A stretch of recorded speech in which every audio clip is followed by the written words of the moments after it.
السلام علیکم ورحمۃ اللہ۔ آج کی ہماری صورت ہے سورہ دہا، تو چلیے اس کو شروع کرتے ہیں۔ اعوذ باللہ من الشیطان الرجیم، بسم اللہ الرحمن الرحیم۔ رب اشرح لی صدری ویسر لی امری واحلل عقدۃ من لسانی یفقہوا قولی۔ سورہ دہا مکی صورت ہے اور اس کا صورت نمبر 93 ہے۔ اس میں ٹوٹل 11 آیات ہیں۔ پہلے اس کا تھوڑا سا شان نزول دیکھ لیتے ہیں، اس کے بعد اس کی ورڈ ٹو ورڈ ٹرانسلیشن اور تفسیر پڑھیں گے۔ یہ صورت نبی علیہ السلام کی دلجوئی اور تسلی کے لیے نازل ہوئی تھی۔ واقعہ کچھ یوں ہوا تھا کہ کچھ عرصہ گزر گیا تھا اور نبی صلی اللہ علیہ وآلہ وسلم کو اللہ تعالیٰ کی طرف سے کوئی وحی نازل نہیں ہوئی تھی، یعنی کچھ وقت گزر گیا تھا اور جبریل امین نہیں آئے تھے۔ کچھ ایسا بھی بتایا گیا ہے کہ آپ صلی اللہ علیہ وآلہ وسلم تہجد کے لیے بھی نہیں اٹھ پائے۔ آدھی رات کی یہ نماز انسان کے لیے سکون کا وہ ذریعہ ہے جو اللہ تعالیٰ نے تحفے میں انسان کو دیا ہے، اور وحی کی صورت میں اللہ کا کلام۔ جب یہ دونوں ہی باتیں کچھ عرصے کے لیے نہیں ہو سکیں تو نبی علیہ السلام بہت غمگین اور پریشان ہو گئے اور دل میں وسوسے اور طرح طرح کے خیالات پیدا ہونے لگے، اور اس کی وجہ سے یہاں تک آیا ہے کہ حضور صلی اللہ علیہ وآلہ وسلم فرماتے ہیں کہ میں اس درجے رنج و غم میں تھا کہ میں سوچتا تھا کہ کہیں اللہ مجھ سے ناراض تو نہیں ہو گیا، یا کہیں مجھ سے کوئی غلطی تو نہیں ہو گئی، اور اسی وجہ سے وحی کا سلسلہ رک گیا ہے شاید۔ ایسی صورت میں جب نبی علیہ السلام پہلے ہی پریشان اور غمگین تھے، کفار مکہ نے انہیں تانے دے کر مزید پریشان کرنا شروع کر دیا۔ مثلا مختلف روایات سے جو اقوال ملتے ہیں، ان میں ابو لہب کی بیوی کی بات سر فہرست ہے۔ وہ کہنے لگی کہ اے محمد، لگتا ہے تمہارا شیطان تمہیں چھوڑ گیا ہے یا وہ ناراض ہو گیا ہے۔ اللہ پر ایمان نہ رکھنے کی وجہ سے ان کا خیال تھا کہ آپ صلی اللہ علیہ وآلہ وسلم کو کوئی جن آ کے نئی باتیں سکھا جاتا ہے۔ اصل میں آپ صلی اللہ علیہ وآلہ وسلم پر جب کوئی وحی نازل ہوتی تھی تو وہ اسے دوسرے مسلمانوں کو سکھاتے تھے اور تہجد کے وقت اٹھ کر اس کی تلاوت بھی کیا کرتے تھے، اور چونکہ ابو لہب کا گھر بالکل آپ کے ساتھ تھا تو اسے بھی آواز جاتی تھی۔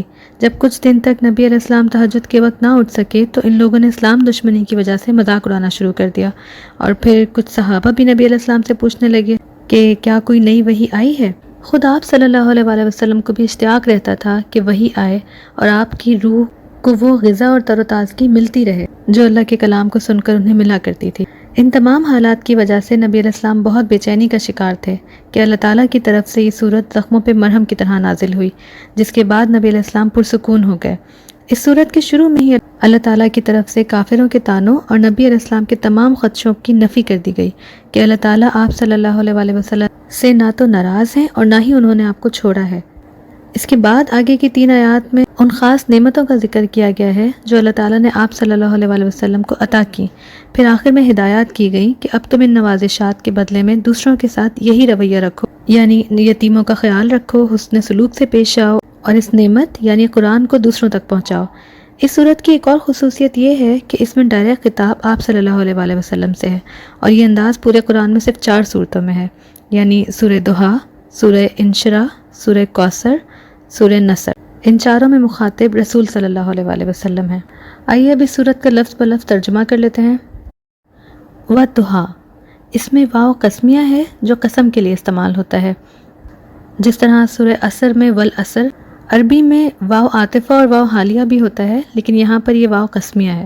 دہا یعنی سورج کی روشنی جو ہر طرف پھیل جائے، یعنی ہر طرف اجالا ہو جائے، تو اللہ تعالیٰ نے اس میں قسم کھائی ہے کہ قسم ہے دن کی روشنی کی۔ پھر ہے واللیل اذا سجا، اس میں بھی واو قسمیہ ہے۔ لیل مطلب رات، اذا کا مطلب جب، اور سجا کہتے ہیں ساکت ہو جانے کو یا پرسکون ہو جانے کو، یعنی رات کا وہ پہر جس میں خاموشی اور سکون ہوتا ہے۔ دونوں قسمیں 2 مخالف اوقات کی ہیں، یعنی دن کے وقت کی چہل پہل اور مصروفیت، جبکہ رات کا وقت سکون کے لیے ہوتا ہے۔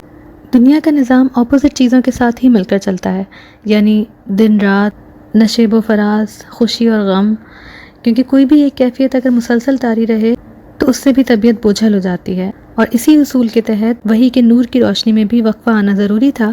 بالکل اسی طرح دنیا کا نظام دونوں کیفیات پر یکساں چلتا ہے۔ اس سے اگلی آیات میں جواب قسم میں اس بات کو واضح کر دیا گیا ہے۔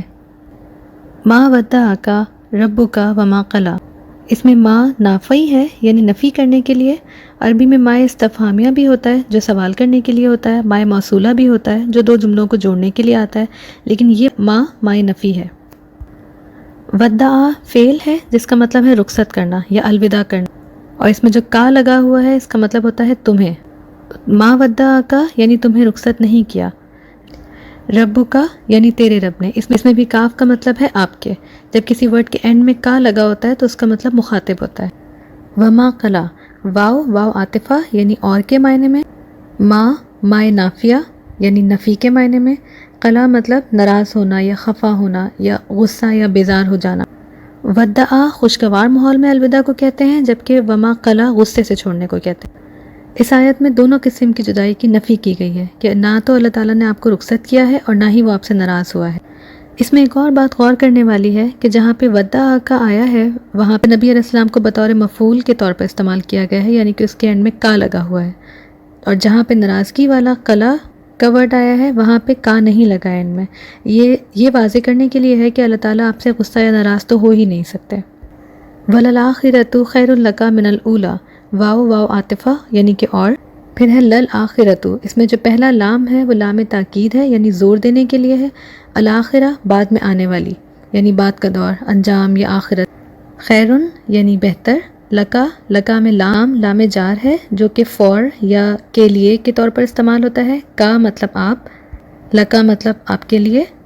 من یعنی سے، الاولا یعنی پہلا دور، یعنی آنے والا دور پچھلے دور سے بہتر ہوگا. وَلَسَوْفَ يُؤْتِيكَ رَبُّكَ فَتَرْضَىٰ. وَلَسَوْفَ واو عاطفہ، لَسَوْفَ میں لام تاکید ہے. سوفا کا مطلب ہوتا ہے بہت جلد. یؤتی یعنی وہ عطا کرے گا، کا آپ کو. ربو کا تیرا رب. فتردا فا کا مطلب ہوتا ہے پس. تردا یعنی تو راضی ہو جائے گا، اور بہت جلد آپ کا رب آپ کو اتنا عطا کرے گا کہ آپ راضی ہو جائیں گے. یہاں پہ تردا میں تا مخاطب کا صیغہ ہے، یعنی اللہ تعالیٰ ڈائریکٹ کلام کر رہے ہیں اپنے صدیق نبی سے وحی کی صورت میں. اس آیت میں اللہ تعالیٰ نے یہ واضح کر کے نہیں بتایا کہ وہ نبی علیہ السلام کو کیا دینے کا وعدہ کر رہے ہیں، لیکن اس میں اشارہ اسی طرف ہے کہ آپ کو ہر وہ چیز دیں گے کہ جس سے آپ راضی ہو جائیں گے. اور آپ صلی اللہ علیہ وآلہ وسلم کی محبوب چیزوں میں دین اسلام کی ترقی اور اسلام کا دنیا میں پھیلنا اور حق کا کلمہ بلند ہو جانا ہے. حدیث میں آتا ہے کہ جب یہ آیت نازل ہوئی تو نبی علیہ السلام نے فرمایا اذا لا ارضى وواحد من امتی فی النار، یعنی جب یہ بات ہے تو میں اس وقت تک راضی نہ ہوں گا جب تک میری امت میں سے ایک آدمی بھی جہنم میں رہے گا. اور حضرت علی رضی اللہ تعالیٰ عنہ سے روایت ہے کہ رسول صلی اللہ علیہ وآلہ وسلم نے فرمایا کہ اللہ تعالیٰ میری امت کے بارے میں میری شفاعت قبول فرمائیں گے. علم یجد کا یتیمن فآوا، اس میں علم میں جو شروع میں حمزہ لگا ہے وہ حرف استفہام ہے، یعنی کیا. لم کا مطلب ہرگز نہیں. یجد اس نے پایا، کا آپ کو. یتیمن یتیم. فآوا فا کے معنی پس، آوا اس نے ٹھکانہ یعنی پناہ دی. کیونکہ آپ صلی اللہ علیہ وسلم کی پیدائشی یتیمی میں ہوئی تھی، والد پہلے ہی فوت ہو چکے تھے، پھر 6 سال کی عمر میں والدہ کا انتقال ہو گیا اور 8 سال کی عمر میں دادا کا بھی انتقال ہو گیا. اسی کو یاد دلاتے ہوئے اللہ تعالیٰ فرماتے ہیں کہ اس وقت تمہیں یتیم نہیں پایا اور پناہ نہیں دی. وَوَجَدَكَ ضَالًّا فَهَدَىٰ، وا یعنی اور، وجد اس نے پایا، کا تجھے، ضَالًّا نا واقف یعنی حق کا متلاشی. ضال ایسے درخت کو بھی کہتے ہیں جو بالکل اکیلا ہو. فا پس، ہدا اس نے ہدایت دی، یعنی پایا تجھ کو حق کا متلاشی تو تجھے ہدایت دی. وَوَجَدَكَ عَائِلًا فَأَغْنَىٰ، وَوَجَدَكَ اور اس نے آپ کو پایا. عائلن عائلتن سے نکلا ہے، یعنی فقیر محتاج، اسی سے اہل و عیال بھی نکلا ہے، یعنی جن کے معاش کی فکر آپ پر ہو. اغنا غنی کر دیا. یہاں پہ غنی کرنے سے مراد مادی اور نفسیاتی دونوں مطلب ہیں. مکہ کے حالات دیکھ کے آپ صلی اللہ علیہ وآلہ وسلم بہت پریشان رہتے تھے. شرک، ظلم، فحاشی ان کے ذہن کو پریشان رکھتے تھے. اسی طرح مادی طور پر غنی یعنی فائنینشلی اسٹرانگ کر دیا کہ حضرت خدیجہ الکبریٰ رضی اللہ تعالیٰ عنہا سے شادی ہو گئی. مکہ کے بڑے بڑے سردار جب ان سے اس وقت شادی کرنا چاہتے تھے تو انہوں نے اپنی لونڈی کے ذریعے آپ صلی اللہ علیہ وسلم کو پیغام بھجوایا اور شادی کے بعد اپنا تمام مال آپ کے قدموں میں لا کر رکھ دیا، تو ان کو فائنینشیل اسٹرینتھ بھی مل گئی. ان تینوں آیات میں ان نعمتوں کا ذکر کرنے کے بعد اب آگے 3 احکامات یعنی کہ ہدایات دی جا رہی ہیں. پہلی ہدایت فَأَمَّا الْيَتِيمَ فَلَا تَقْهَرْ، فا پس، اما رہا، یتیم.